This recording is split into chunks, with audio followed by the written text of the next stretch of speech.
Hundreds of people gathered in London today for the military funeral of a black World War II veteran who died alone.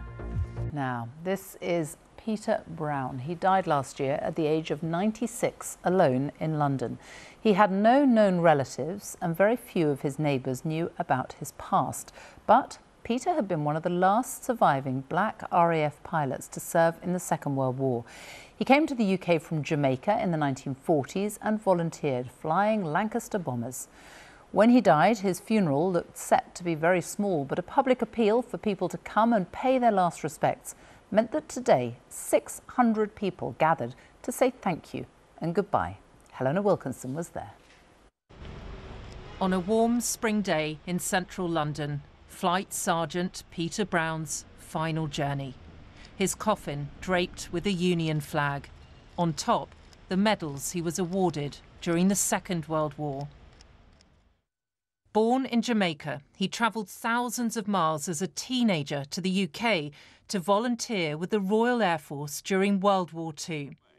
And the great four-engine bomber is ready to leave. He flew in Lancaster bombers when he served in 625 Squadron. Happy birthday to Peter Brown spent decades living in London. This is him celebrating his 93rd birthday. But when he died, he had no known relatives. Organisers of his funeral were inundated with requests from the public who wanted to attend. And today they were joined by former and current RAF personnel. For me, when I read the story, I thought, well, I'm emboldened to come down and actually attend on the day because, you know, you've got to come down and the thing is that he's always got a family. I know he didn't, initially he didn't have a close family to hand, but he's always got a family once he's been in the forces, and that's why I'm here. To have the last veteran of that time from the Caribbean and to be able to come together today to remember that, to respect that, and to reflect on how important it was, it means a great deal to everybody.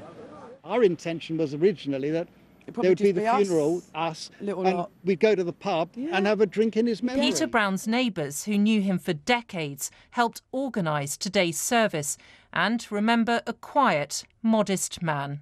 The only time he really opened up was when I introduced him to my 7-year-old grandson, who at that time was crazed about all things aircraft. And he talked to him in some detail about his time in the RAF, flying in Lancaster bombers. Among those in the congregation today were distant relatives who had been traced and travelled from Jamaica.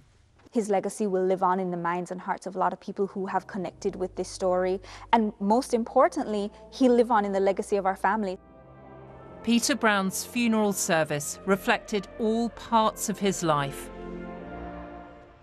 remembering a special man who gave up his freedom as a teenager to serve this country. Helena Wilkinson, BBC News, Central London.